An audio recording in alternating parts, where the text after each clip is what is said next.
Hi guys, it's me, Just Livingston again, and in this video that will be dedicated to Asian History Month in 2025, I shall be covering the 93 movie of The Joy Luck Club.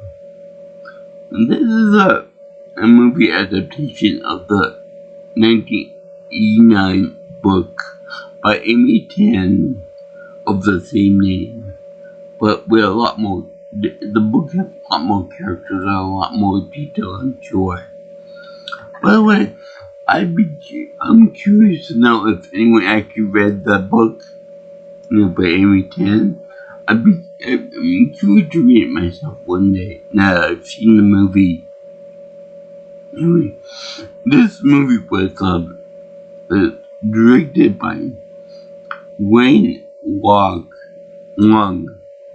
and talking about how the rather interesting story about I think it's 4 Chinese women and their interesting struggles throughout the life from China to America, and it's very fascinating to see that I view this movie like an educational piece, and it's it's very it'll open your eyes. That's what I'm trying to say. It'll open your eyes as to some of the struggles that Chinese women have to deal with, in particular coming to America and then native China. I don't know if those gym struggles are there today, but they certainly were there during World War II time period. Now also I will discuss my own personal knowledge of these type of issues. And before you get upset over this shirt that I'm wearing, it's not meant to make fun of anybody or make fun of anything in particular, but this shirt was actually made by my own mother years ago, before she passed away, and it is I'm wearing it to show my love for Chinese food. More specifically, fast food. Now, before I get into this movie, I should tell you that this all-star cast of I'm assuming predominantly Chinese actors and actresses. They are. Now,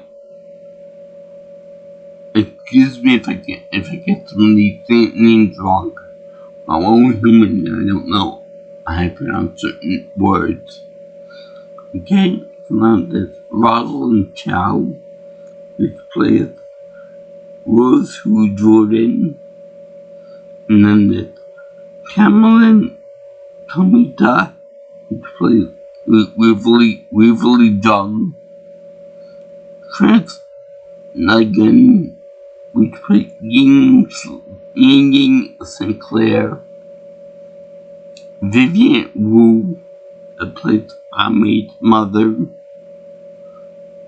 Andrew McCarthy, which plays Tim Jordan, Eddie, the husband in this backplate there. We have Tu Kin, plays Feng Wu, another parent from the Korra. We have Sai Chen, which plays Linda Zhang. We have Liz Liu, which plays Ame Su, which is from the movie Crazy Rich Asians. That's how I know her. We have Charlie Chi plays June's father. We have Ming-Na Wen, who does not play Chun-Li in this movie, but plays June Mei-Wu. Her name is Jing, but everyone calls her June. We have Lauren Tom, who doesn't play Amy Wong in this movie. She plays Lena Sinclair. And then we have Victor Wong, old Chung, the piano teacher. Okay? I know these actors and actresses from other works. So, I know their voices predominantly, but unfortunately don't have the guy that played the accountant in Mulan 2, I think. And B.G. Wong isn't here either. I'm sure that's a part. But anyway, this is a very fun cast. And look at them enjoy telling tales of what happened to people like my age or my grandmother's age, even older than that. So they have real fun with this. And it all has to do with June having to find out that she has long lost sisters in China, and that they're grown up now. But unfortunately, this is where it gets to be kind of sad, because most of the well, there's no beat around the bush here. That in China, right up to modern day, Chinese women are treated like I wouldn't say chattel, but they're treated like second class citizens, to the point that to carry on the family name and to carry on property, there are many people out there that will heartlessly murder the baby, while they're in that embryonic stages, and when they're in fetal development in the mother's womb, just to prevent the dishonor, I guess, of having daughters. It's so bad that at times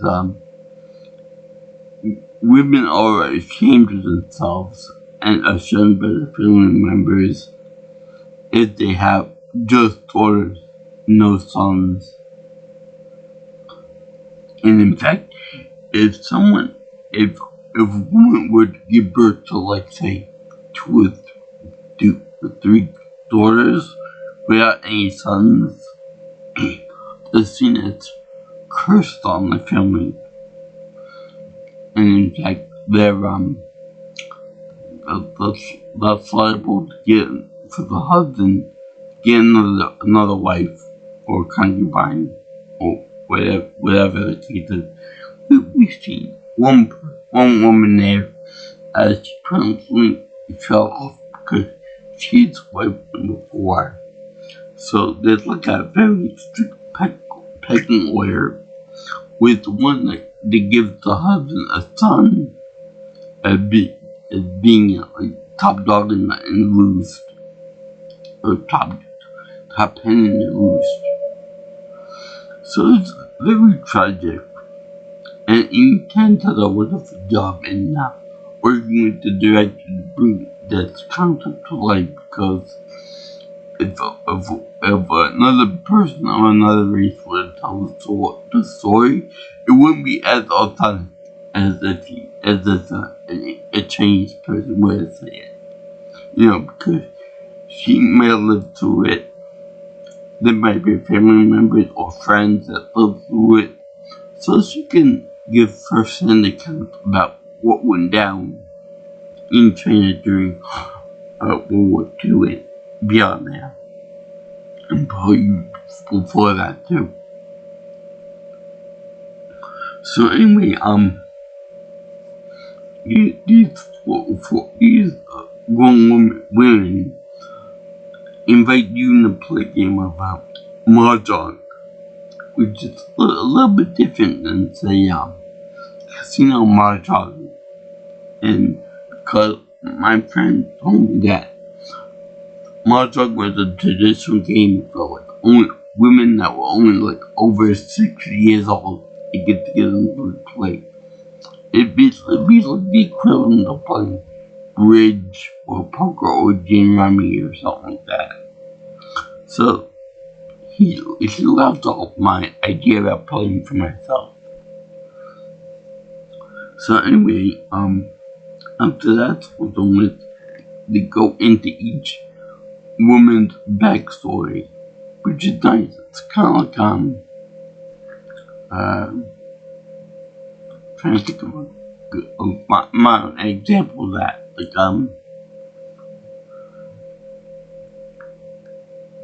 like where each story tells how women were treated back then, and it wasn't very pretty for women and girls. Like I know that sometimes like cartoons like Mulan try to sugarcoat everything, with song and dance and all that.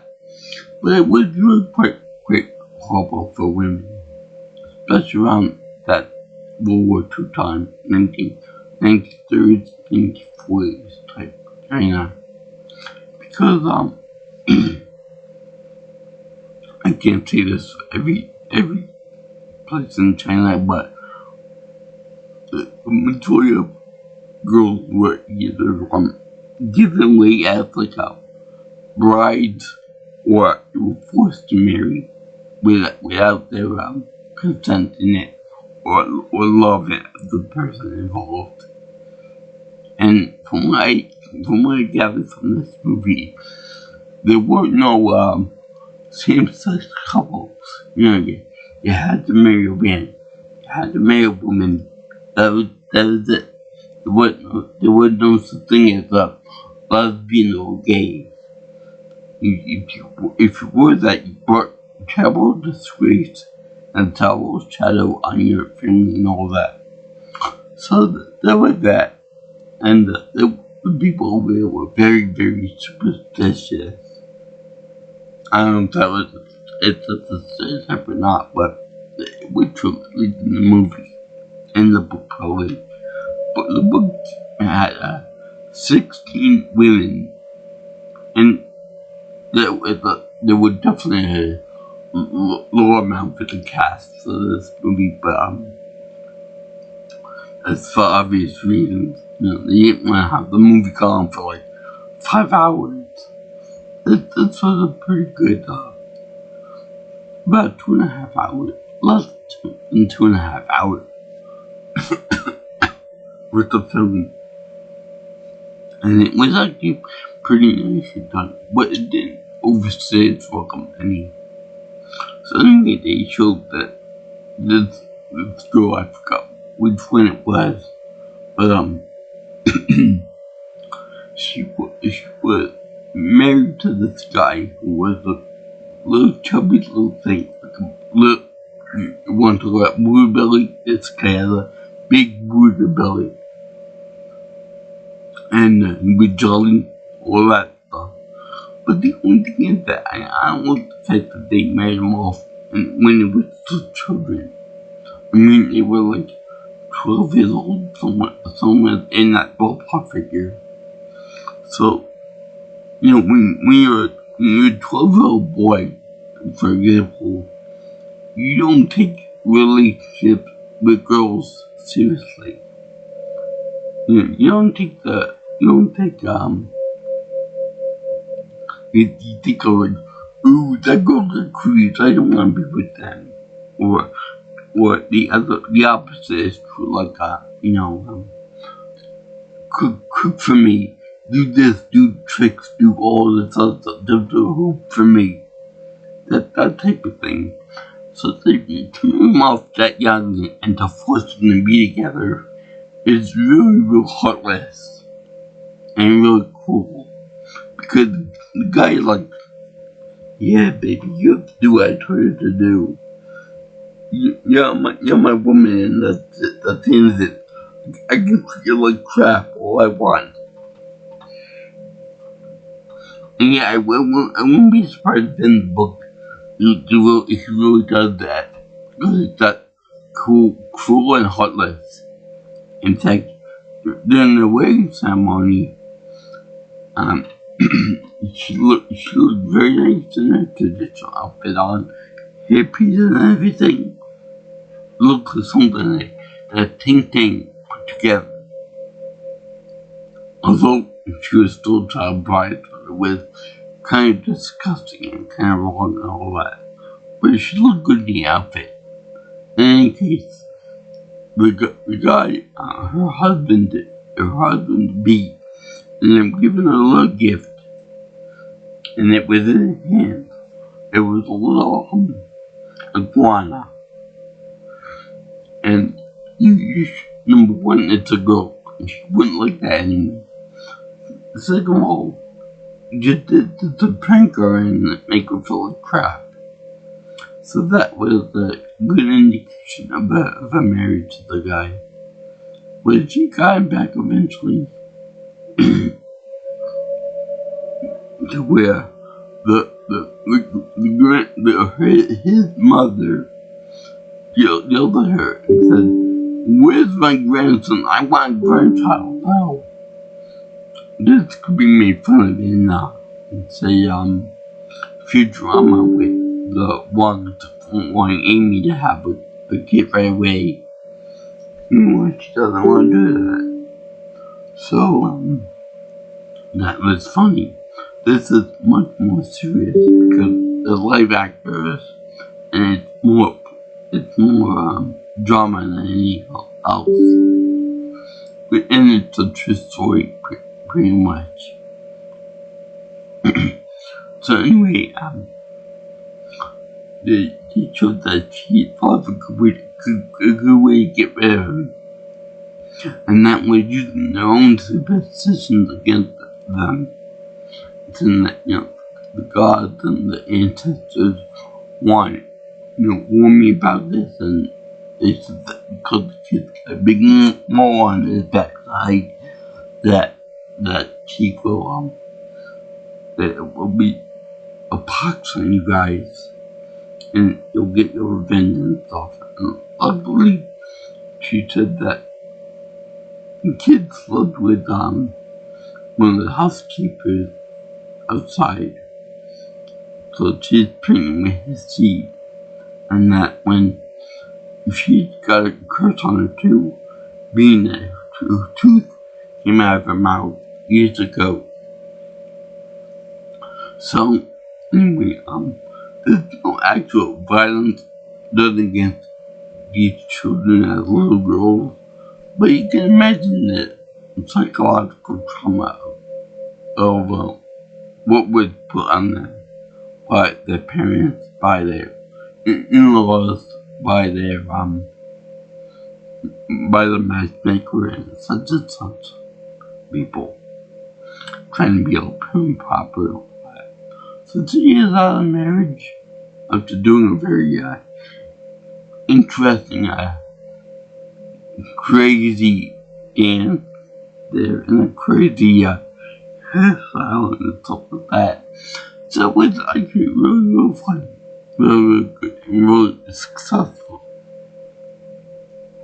Then they cut to another person that was, her mother was not accepted because she was raped by a guy, and even her mother wouldn't take her in to help her out. It was just beyond cruel and unusual punishment for anyone to be treated that way, especially by your own mother. Mother of the year, everyone. So anyway, she ends up taking her 7-8-year-old daughter to this guy who he took her on as a fourth wife, like I said before. But it was the second wife was like the big top dog in the bunch because she will perpetuate his family name, because I think she's the only one that actually provides the guy with a son, so that makes it more valuable and more likely, more destined for greatness and that kind of thing.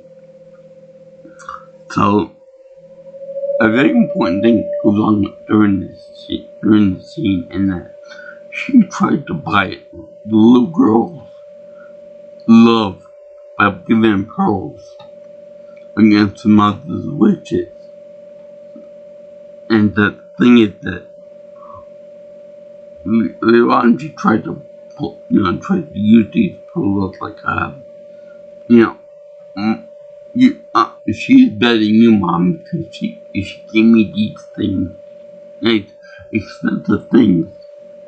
But where the mother already knew right away what these were. These were the cheap attempted by her daughter's love, and therefore undercut her authority. So what did she do? She smashed them with a glass or a teacup or something. Now, this is like pretty dramatic for the little girl. I don't know if this happened in real life. Let me know anyone that this kind of thing happened to. So anyway, the woman was so beat down and so ruthlessly mugged by the other wives, and in particular wife number 2, that she ended up committing suicide by eating dumplings laced with opium. And then the woman said to her daughter on her deathbed, "I give my soul to you so that you will become stronger." Now this is actually pretty intense for a little kid, but very philosophical. And during the funeral, everyone jeering her and stuff like that. And may I just say that I like the old funeral costume that she wears. Looks almost like a daddy robe. Not to make fun of anybody, but that's quite cute. I wish they did that. So anyway, she said that my mother's spirit is coursing my veins right now, and that she can come and haunt you for this time, to wife number 2, and that she's she's very angry, and she knows what to do with the pearls, in which she took pearls, smashed them on the ground, and said they were just glass. So basically, she tried to buy off with something that looked expensive, but was really cheap and very commonplace. Then they had another woman character that came from China, and her mother, I believe, is the one that in this picture basically got a handsome guy.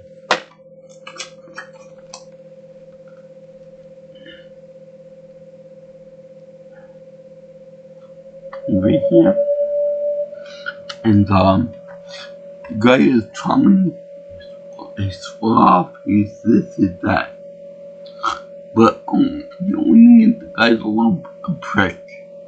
Not just a little prick, I mean a really big prick. Because, first of all, he had sex with her before they married. And after after he gets married, he finds out that he's a womanizer. Okay, that's number one. And then, second of all, he goes out with other women, and then he doesn't come home till the very next night.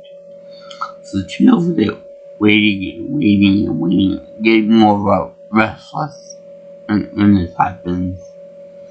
So now, he already had a son from her, and he comes home with another Susie, and she's pissed off now. And so the guy says to the woman, he said, "You're a whore, just like my friend over here." First of all, it's not nice to call your wife anything but lovely and charming and all this other stuff. Second of all, if the woman's right there, and he called his own wife a whore, or an equivalent to that, wouldn't it mean that you're going to be called a whore too at one point or another? If the guy clearly disrespects his own wife in front of strangers, wouldn't it make sense that he doesn't respect any woman whatsoever? This is the mother of his children. You would expect for at least a little bit of sympathy or kindness for that. But nope, he doesn't do that. And third of all, if you're being called a whore right in front of your face, and that doesn't take a lot for you if you see it and take it. And then within 5 minutes of that, the woman who's on the floor at this point grabs a piece of glass from a plate she broke and charges out the guy. To which the guy says, "Shut up, a whore, and clean this mess." And then he takes the other party girl with him into making the conquering. So this shows that Asian men, especially back then, in China, were pieces of crap. I don't know how this would be played for Asian men at the time period, but it paints them all as jackasses.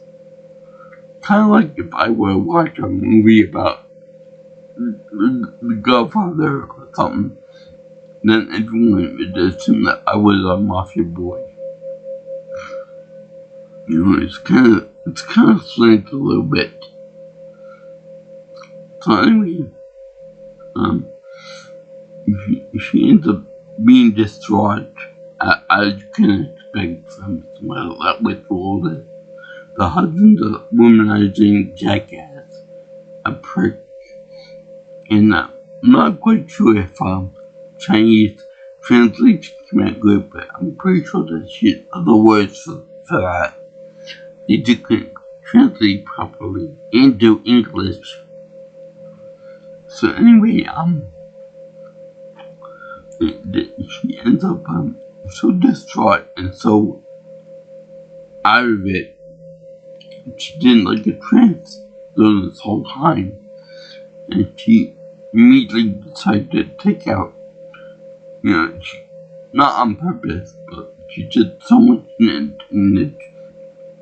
a trance. She wants to get back at the guy, but she can't overpower him, and she can't take away his money and power and all that influence and stuff.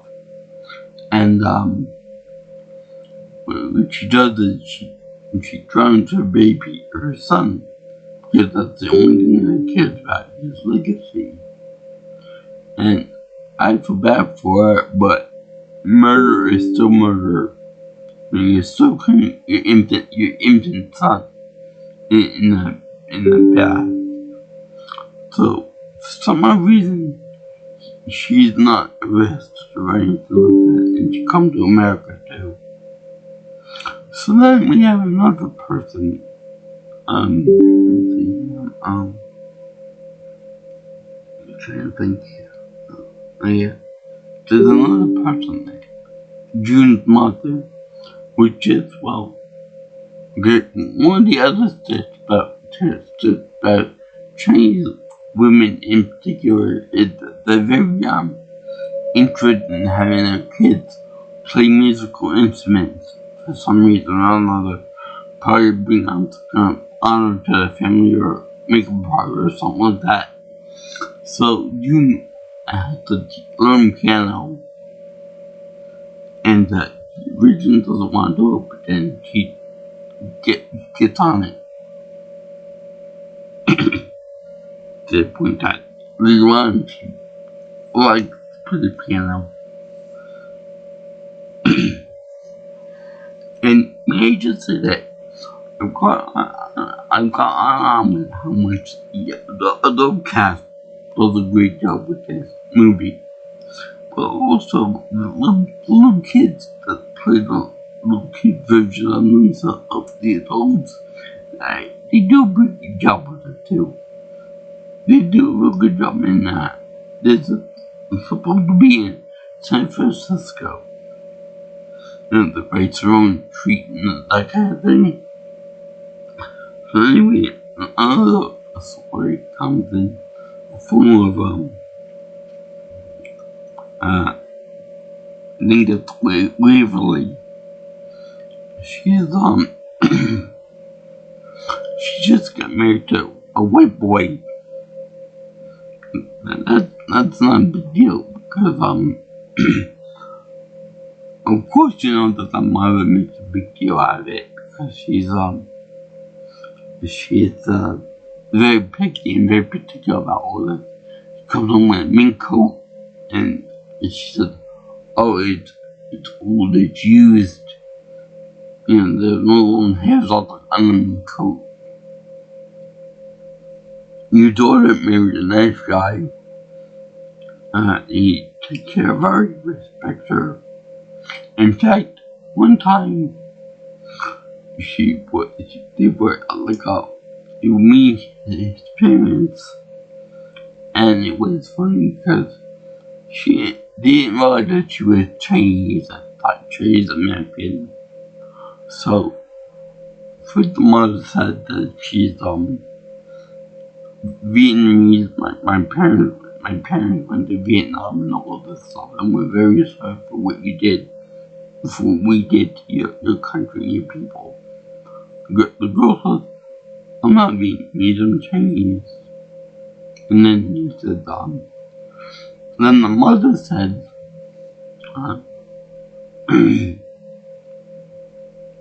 that we're, you know, my son will meet important people from this association or something like that. They can't see you with him because obviously he didn't say anything, but you're agent, so therefore you can't be seen with my son. That's hogwash. You know, and the guy even says, "You act like a fucking asshole in front of the woman I love." That's the proper way to deal with racism in the family. Just come up and say, "You're an asshole, mother. I don't care if you did get back to me. You're still a pain in my ass for talking to my woman and for treating her like such." You know, the only one that's good for you is a white woman, right? Besides the point, if I were to get with any woman, my mother, God rest her soul, would be happy. She doesn't care if the person be black, white, yellow, brown, or blue for all she cares. As long as I'm happy, it's a healthy relationship. She doesn't care about anything. As long as she treats me well and I treat her well. And with respect too. So there was that little bit too. the um, with the fact that that was really nice. Let's see here. Trying to think here. I know there was somebody else too. Oh yes. Now from my own part of the story. And you might think that I have not nothing to add to this. But I do. Turns out that June's mother was going through China on foot with a cart with her two babies at the time. And she had to leave them on the side of the road for another person to care of and such. And she left all of her gold with the babies and trying to bribe the people to take them. Because if you don't, you can leave the baby there to die and so. There's no compassion whatsoever in this world in China, especially for two girls.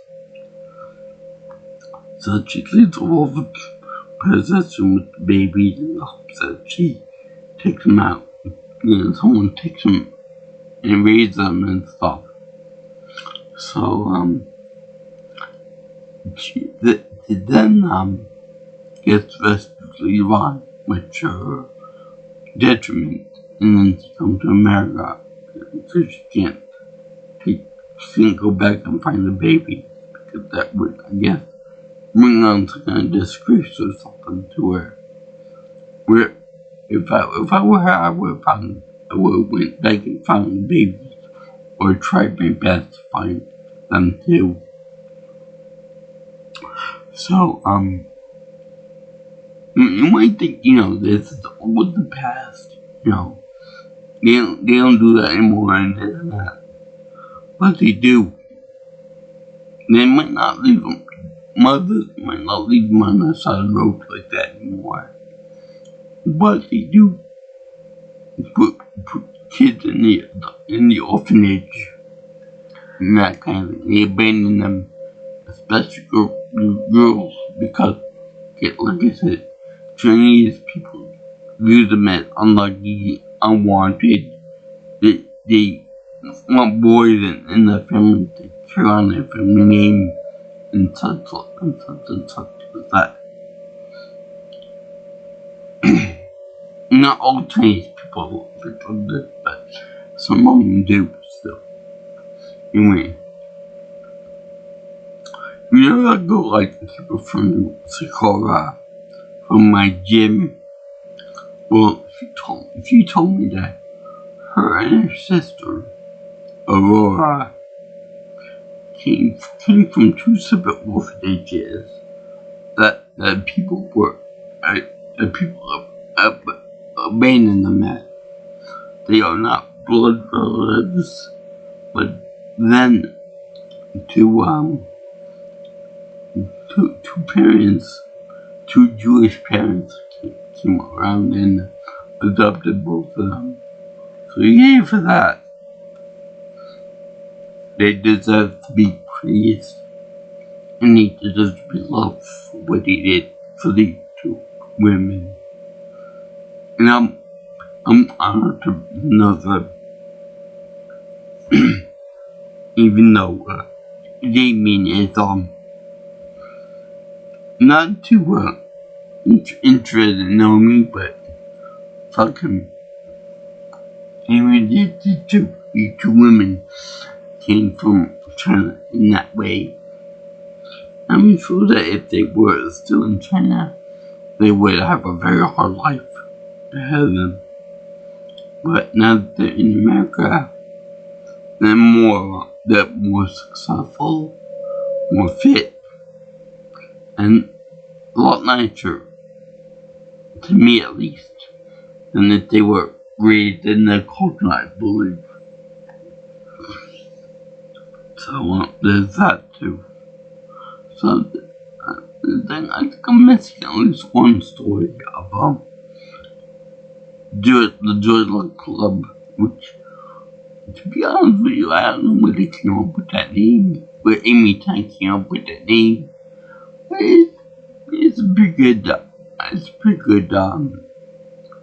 thing.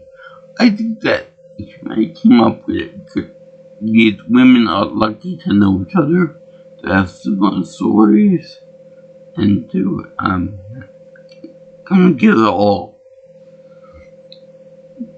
I don't know if Sakura and Aurora are going to go back to China to look for their parents, or to go on sightseeing trips. I'm gonna say no, because there's probably still hatred among them for their parents and for the rules of women in China and that kind of thing. So I'm gonna say that. Anyway, the girls end up reuniting in the movie, and it's very tearful what happened to them, especially because the mother died in 6 months or 6 months or 8 months of what's the name of June ice going back to China.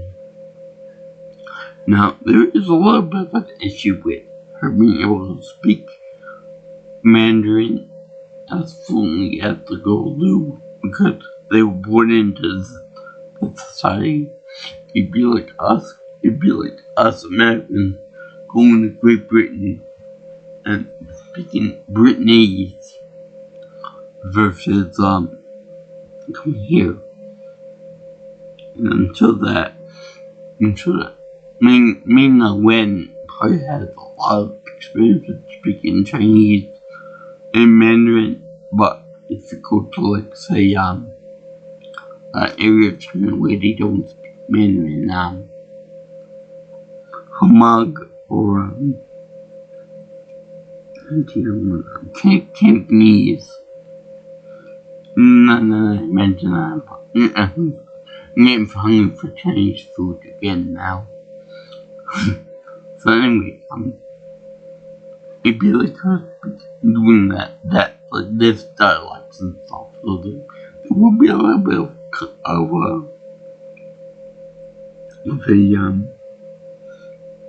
context issues and probably syntax too. But we get the general idea. General Chinese. So anyway, yeah. I love the hell out of this movie.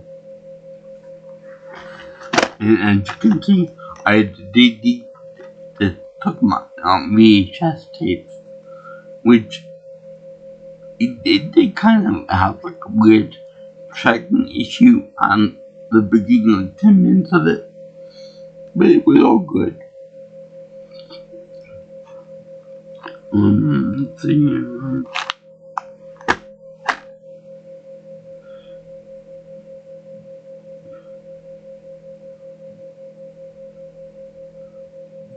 Really think of it, I think one of the actresses was also in Memoirs of a Geisha. I think the voice. I gotta check again.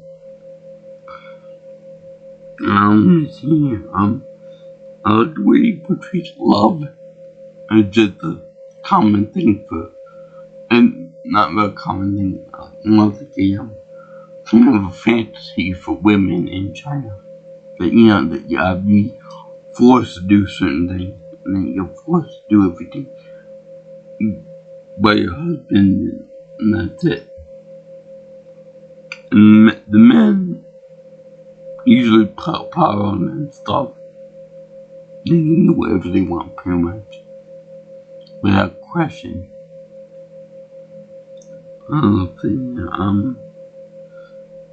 And there was this also thing about, I think it was Waverly, where she had everything 50-50, where, there was something with another one that was 50-50, and the mother could see that it wasn't all 50-50, it was more like 75-25, with the husband paying for less and less. But that's what problem with American relationships, and I can't think not so much of Chinese relations. But anyway, I enjoyed this movie. This is a good eye-opener for all those people who like the Chinese culture and stuff, and feminism and that kind of thing. It was like really entertaining and really nice to go through. I remember seeing it when I was younger, but this movie was actually really good now that I'm a little bit wiser. It's straight from the horse's mouth. It's from Amy Tan, and so on and so forth. So yeah, I thank you for watching my discussion about the Joy Luck Club, the 93 movie. We like it very good. And I'd be curious to know about the 1989 book too. Maybe I'll read it one day. And I did this for Asian History Month in 2025. I give this my happy face seal of approval because it's really awesome. Unfortunately, I didn't see Ming Wen doing it, flying the spinning bird kick, which inside, but ever since I saw the movie Street Fighter and 4, I can't imagine her as anything but that. Then Dr. Aki Ross. Perhaps see the spirits within. If you like what you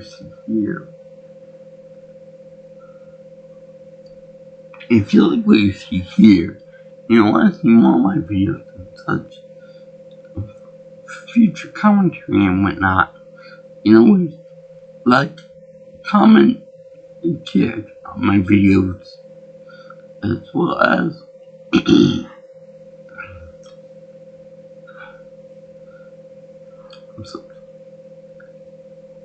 subscribing to my channel too. Comment, share, and subscribe to my channel. Also, give me any future information and opinion about my future stuff using my call me or text me at 631-707-3707. You can always reach me. Always follow me on Twitter, or I actually prefer to call it at Pete Nelson Pro. Also, you can reach me on my email at jjsviewingchannel@gmail.com. So, as all the people out there who like Chinese culture and like the actors that are Chinese descent and whatnot, I found the food to be pretty damn yummy to look at and very tasty too. So, yeah. Peace out, my brothers and sisters. Signing out, aloha to all you girls and guys in internet land. I'll see you in the next video. Ciao, ciao.